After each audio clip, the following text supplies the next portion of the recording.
All right, what's up? So, welcome to the world's smallest and lightest oven. This is a Dutch oven made of titanium.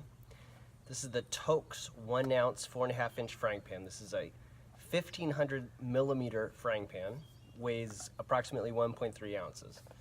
And this is the Toaks titanium 1500 millimeter lid.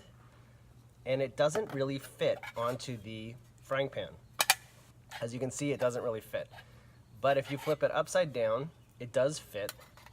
However, if you step on this thing and get it really to stick on there, you can't get it off. You would need to take a hammer and hammer it off. All right, so if you take your palms and kind of squish it on there,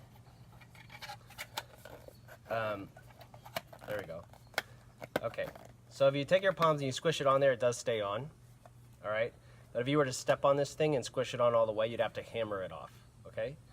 Now the reason I wanted the lightest, smallest Dutch oven in the world is because I got turned on to the Knowles Fry Bake Dutch oven. But as you can see, this is the dirtiest piece of kit I have ever owned. I burned Esbit solid fuel I burned Esbit solid fuel cubes on here, and it left this like hot lava rock, like char mark on here. It's the dirtiest, biggest piece of kit I own. I don't want to put this in my bag, but it's awesome. It's basically foolproof. It cooks your food no problem. It cooks your food at about 350 degrees, which is great.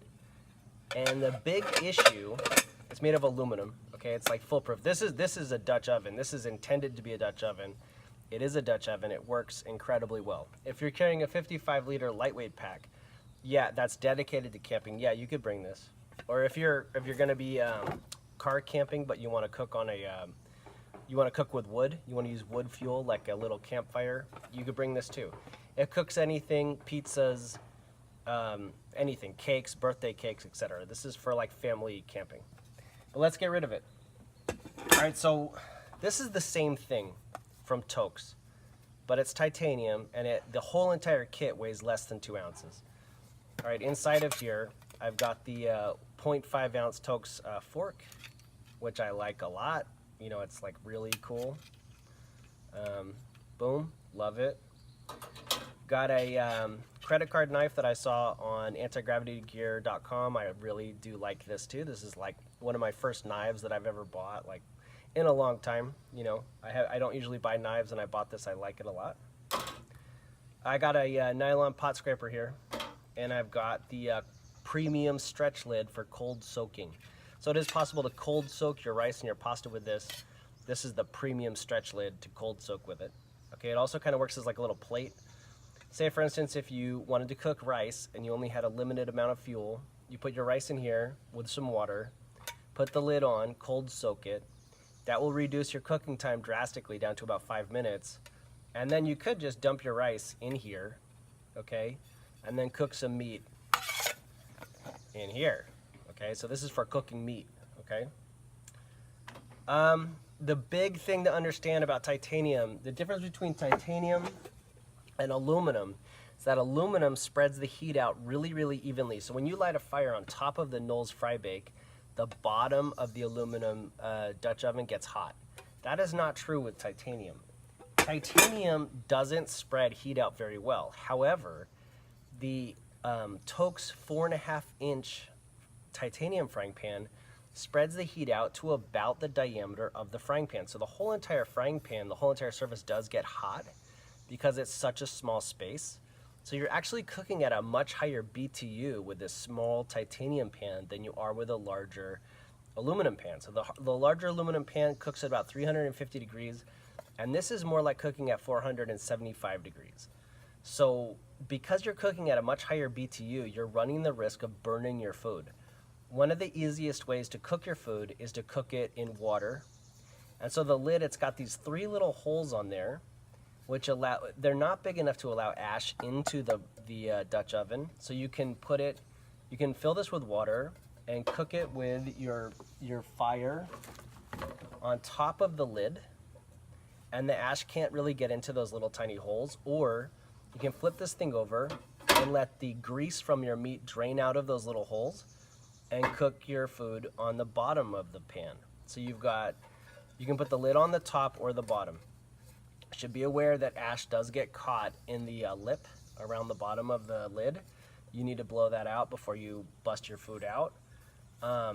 But it is pretty simple. It's a pretty simple concept. If you cover your food with water, the water will lower the BTUs of the food low enough that it won't burn as long as it's submerged. Any bits of the meat that are sticking out above the water will get charcoaled. They will burn. But if you flip it upside down, you're running the risk of burning your meat. You need to cook it in about 10 minutes, like run a fire on here for about 10 minutes at a time, and then kind of knock the fire off and check the food. And for that, you would probably want to use bark. Okay, and I've got a ton of bark here. Bark is easy to find. I usually find it on the side of the road. For some reason, cars kind of knock it off to the side of the road. So that's a good place to look for it, but basically it's very, very flammable and really, really easy to light just with some grass. I found that cotton balls with Vaseline put kind of like glue on my kit, and the Esbit solid fuel cubes, they put kind of like hot lava rock, like a huge burn mark on my kit. So just cooking with leaves and bark is key. It is difficult. You have to constantly tend to it, but the titanium burns so hot in such a small space that you only need to keep that flame alive for 10 minutes at a time. So you only want to cook your meat for about 10 minutes at a time. You would open it up and flip it after about 10 minutes. Let me show you. I found so much bark today. I went looking for bark and I found this. Look at that. It's huge. This is really flammable stuff, and you only need a little bit of it. I found a ton of it. It's pretty easy to find. I mean, I've got a ton of it right here. So for my first trick of the day, I'm gonna cook 2 sausages in water. I'm gonna cover the sausages with water and burn a fire on them for as long as I want. They won't burn because they're covered with water. And it's really easy. It's just really easy. Okay, you can see the lid is kind of stuck on there. All right, pop it off. Don't put it on too hard. You won't be able to get off. You'll have to hammer it off with a rock. All right. It's easy. 1 sausage. Let's see. Yeah. 2 sausages. All right. So there it is. 1, 2. All right. They do fit in there. Okay. Now I'm going to cover these up with water, and I'm going to cook my fire on here for as long as I want. It doesn't matter. I'm going to cook a fire as big as I want, as long as I want. The water will reduce the BTUs of the meat. Okay, give me a second.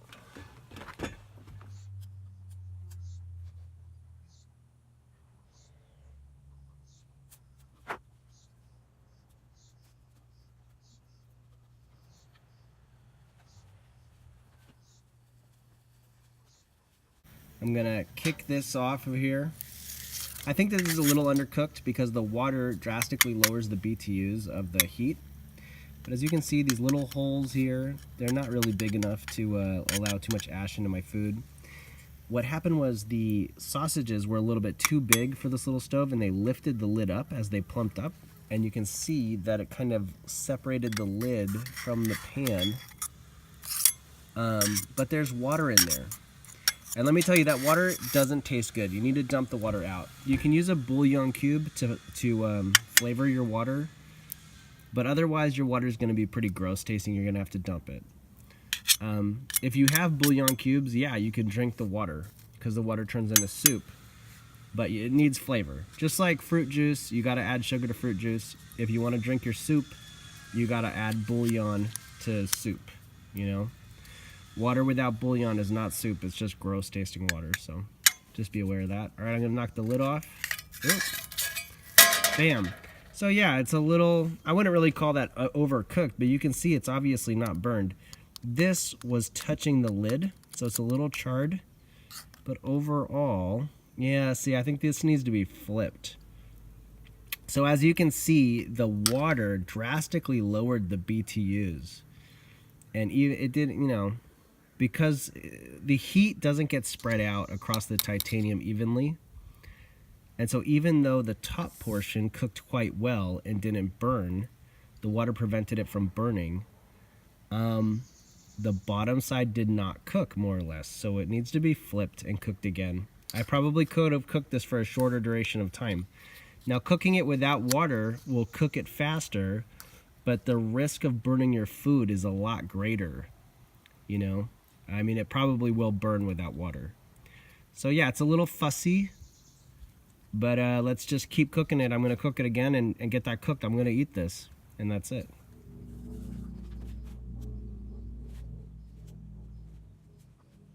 One weird thing about bark is it's real flammable, but it burns out kind of fast. I found that with yellow heat. I used yellow heat on here, it burned out real quick. I used bark, it burned out real quick. The more flammable it is, the faster it burns, but yellow heat has the highest BTUs of any alcohol, so you know, maybe the speed at which something burns is equal to its BTUs. Bark burns fast, maybe it also burns hot. I'm gonna knock this off. It's burned. Okay. Kind of running. I burned so much bark on here, I'm almost running out of bark.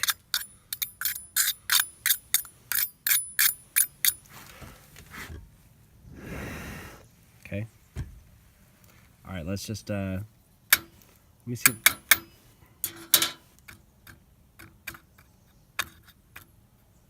Okay, I can already grab this. What the heck? It's like titanium. It's hot and cold real quick. All right, so let's see this. This has been cooked on both sides. It's kind of raw looking to me. I mean, that doesn't look real cooked to me.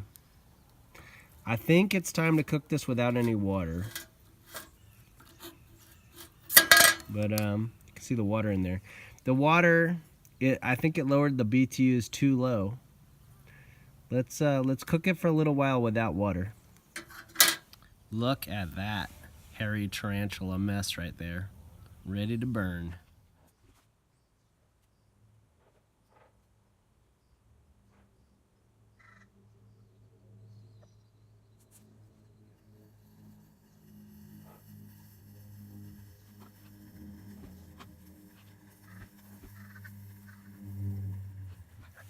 All right, this should do it. Let's see here. I'll knock this off.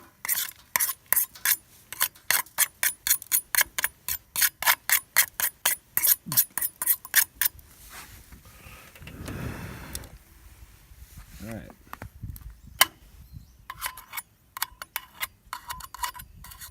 Hello. Whoop. Alrighty then. Finally, that looks cooked. There we go. That doesn't look like the alien from Aliens anymore. That looks cooked. There we go. Yep, that looks fine to eat. All right, so hobo stove extraordinaire. Hello, there we go. There you go. So the water drastically reduced the BTUs. To be honest with you, I still think that was the best way to do it. Cooking it on both sides for a while with water on the sausages didn't cook the sausages. They were still pink in the middle, but it did prevent them from burning. You know, it's real easy to burn your food in here. And then cooking it just one more time without water finally got it cooked. Now, it wasn't fast. It's not a jet boil. But this is food, okay? In a small 1 ounce package. This whole entire stove is less than 2 ounces, all right? And the food is cooked. There's nothing wrong with it. It probably tastes good, and I'm gonna taste it right now. These are sweet Italian sausages from a gourmet market in my neighborhood. Here we go. Alrighty then. Hello.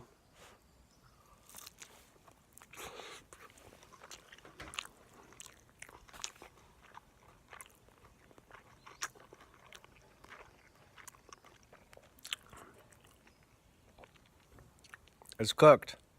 That is cooked. 1 ounce, less than 2 ounces for the lid and the stove. It's cooked. It's cooked. All right, so my bad. If you check this out, you can see a little pink in there. All right, right in the middle of the sausage is still a little pink. Could have cooked it one more time. But I did prevent the food from burning, and it tastes like restaurant food. I mean,